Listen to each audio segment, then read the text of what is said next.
ভাগ্যবান সে ব্যক্তি যে অপর থেকে উপদেশ গ্রহণ করে।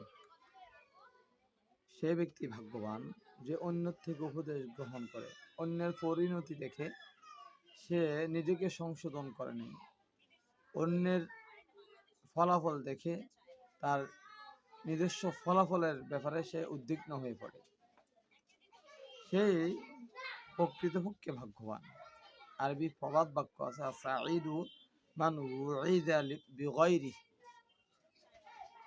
ভাগ্যবান তো ওই ব্যক্তি যে অন্য থেকে ওয়াজ গ্রহণ করে, নসিহা গ্রহণ করে। দুনিয়ার এই জীবন পথ চলতে হলে অভিজ্ঞতাকে কাজে লাগাতে হবে।